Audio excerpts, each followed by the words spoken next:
Ahoj, a jsem Markéta Štapová a dělám ženské kruhy tvůrčí ženy. Zabývám se ženství, který mě fascinuje a mám velkou radost, že jsem byla teďka součástí nádherného semináře, který vedla vlastně Martinka Výborná, ještě s Markétou Zika Kopovou. A bylo to vlastně na téma posvátná ženská sexualita. A já jsem moc ráda, že jsem mohla vyzvat Martinku a zeptat se jí, která je moje velká učitelka a má můj velký obdiv, tak bych se tě, Martinko, ráda zeptala, jaký cítíš výstup z těch žen po tom semináři, co vlastně na těch ženách vidíš, co se vlastně v nich otevřelo, nebo co ty jako ta jejich průvodkyně, jak to vlastně vnímáš? Pro mě je nesmírně důležité vidět v závěru a výstup z těchto krásných seminářů to, že je žena rozzářená. A to, že se rozzáří, vlastně tou podstatou je to, že ona se stává autentickou. A všechny ty techniky, které děláme, je úplně jedno, jaké to jsou, se vždycky dotknou té skutečné esence té ženy. A buď to jsou hluboko uložené pod nějakými nánosy, a pomalinku začínají rozkvétat a to semínko začíná probouzet. A když ta žena je odvážná, k čemuž my vlastně ty ženy opravdu zveme, aby si dovolovali to největší téma, abychom si konečně dovolili v této době uvolnit se a pouštět věci a dovolit si jako ženská energie, které je přirozené plynout, tak plynout. A sama to vím z vlastní zkušenosti, proto vlastně jsem na cestě ženy, protože mé velké téma životní právě byla kontrola.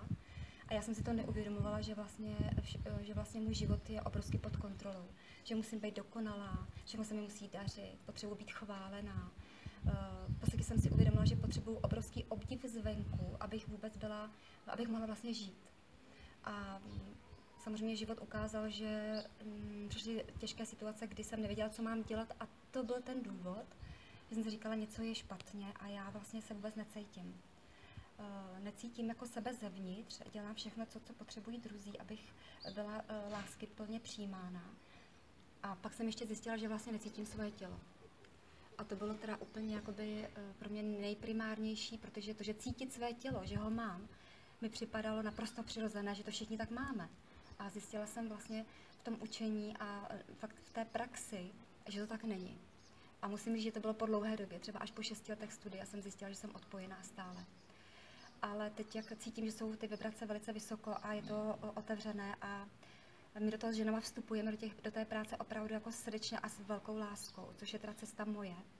Protože moje cesta k té ženě a otevírání ženy a i ženské posvátné sexuality je přes srdce.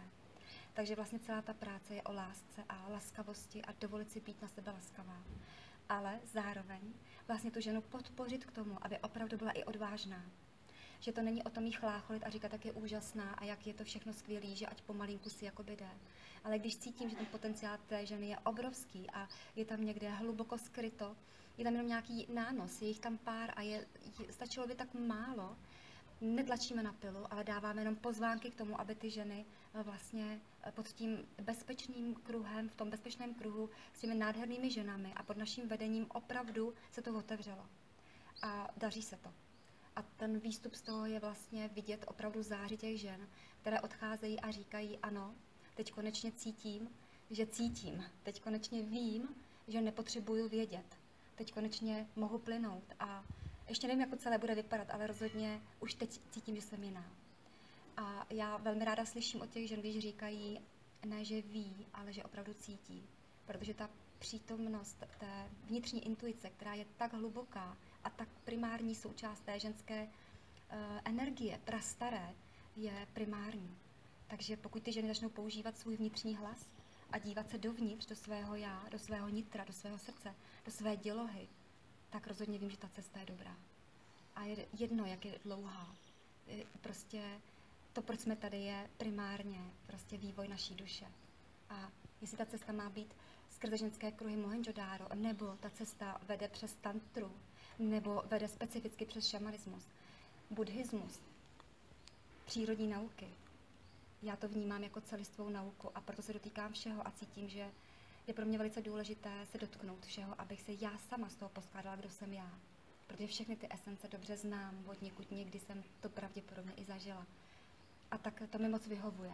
Nevytvářet formy, ale vlastně jakoby nechat volně plynout obsahy, které už jsou dávno, dávno staré a pravdivé.